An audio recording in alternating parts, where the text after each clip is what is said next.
दोस्तों, सबसे पहले सब्सक्राइब करें, नोटिफिकेशन बेल दबाएं और सबसे पहले वाली ऑप्शन ऑल करें, जिससे हमारी आने वाली नई वीडियो की नोटिफिकेशन आपको फ़ौरन मिल जाएगी।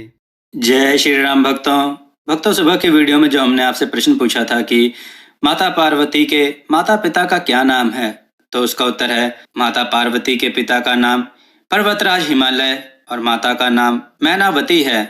चलिए आज की कथा श्रवण करते हैं। आज की कथा है वासना के वशीभूत पति और अभिमानी औरत। आइए कथा श्रवण करें। कमला अपने पति के साथ एक छोटे से गांव में रहती थी। वह चतुर और गुणवान थी, लेकिन इस बात का उसे जरा भी घमंड नहीं था। कमला का पति अनाज की बोरियों का व्यापार करता था। एक रात पति पत्नी अपने कामों में उलझे हुए थे। कमला अपने पति के लिए कांसे के बर्तन में दूध ले आई। तब कमला का पति उस वक्त कुछ गिनती कर रहा था। कमला ने दूर से देखा और झट से सारी गिनती कर दी और जवाब दे दिया। कमला के पति को यह बात खुद के लिए अपमानजनक लगी। हर रोज प्यार से पेश आने वाले पति ने उस रात कमला को बहुत भला बुरा कहा और उसके साथ बदतमीजी से पेश आया। कमला को अजीब लगा, लेकिन वह कुछ नहीं बोली। एक दिन जब उसका पति कुछ काम से बाहर गया था, तो कमला ने सारा हिसाब कर दिया और उस दिन सबसे ज्यादा व्यापार हुआ। जब उसके पति ने यह बात जानी तो वह ईर्ष्या की आग में जल उठा। उसने कमला को उसके काम से दूर रहने को कह दिया। कमला पति के साथ कोई टकराव नहीं चाहती थी। उस रात फिर से उसके पति ने उसके साथ जबरदस्ती की। जब भी कमला कुछ भी नया और अच्छा करने जाती तो उसके पति को पसंद नहीं आता और डांटता और रात को उसको भला बुरा कहता। एक दिन उसके पड़ोस में एक नया लड़का रहने आया। लड़का देखने में साधारण था। कमला को उसके साथ बहस करने में बड़ा मजा आता। वह लड़का कमला की बातों को पूरा मान देता। अपने पति के क्रोधी बर्ताव के सामने कमला को उस लड़के का प्यार और अपनापन भा गया।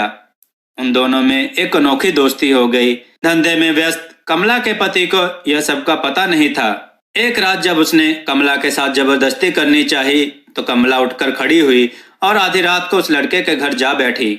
दूसरे दिन सुबह वह दोनों उसके पति के सामने आए और अपने प्यार का इजहार किया। कमला का पति क्रोध से जल उठा। उसने पास में रखे चूल्हे में से लकड़ी निकाली और कमला के हाथ में लगा दी। कमला हमेशा के लिए उसको छोड़कर चली गई। उस लड़के और कमला ने शादी कर ली और अपने नए संसार की शुरुआत की। उसने कमला के विचारों को पंख दिए और देखते ही देखते दोनों ने कुछ महीने में बड़ा धन कमाया। यह बात कमला के पूर्व पति से सहन नहीं हुई। वह उस रात कटार लेकर आया और कमला को जान से मारने गया, लेकिन कमला ने सिफत से 2 हथियार उसके गले में घुसेड़ दिए। उसके पति की जान जा चुकी थी। वह अपने हाथों से हुए अपराध को कोसने लगी। तभी उस लड़के ने उसका साथ दिया और उसको यह बात किसी को न बताने का वचन लिया। लेकिन जैसे जैसे दिन बीतते गए कमला अंदर से टूटती गई। एक रात पछतावे की आग में उसने आत्महत्या कर ली। दोस्तों, कोई भी रिश्ते की बुनियाद सम्मान और प्यार से होती है। अगर स्त्री को उसका सम्मान नहीं दिया जाता तो वह अपना रास्ता खुद चुन लेती है और समाज के बंधनों को तोड़ वह अपनी आजादी को प्राप्त कर लेती है। भक्तों, आपको यह कथा कैसी लगी? अपने विचार और सुझाव कमेंट में जरूर दें। हमारी कथाओं को लाइक करें, हमारे चैनल को सब्सक्राइब करना ना भूलें। हमारी कथाओं को शेयर जरूर करें, जिससे लोगों को अच्छा ज्ञान प्राप्त हो। जय श्री राम भक्तों।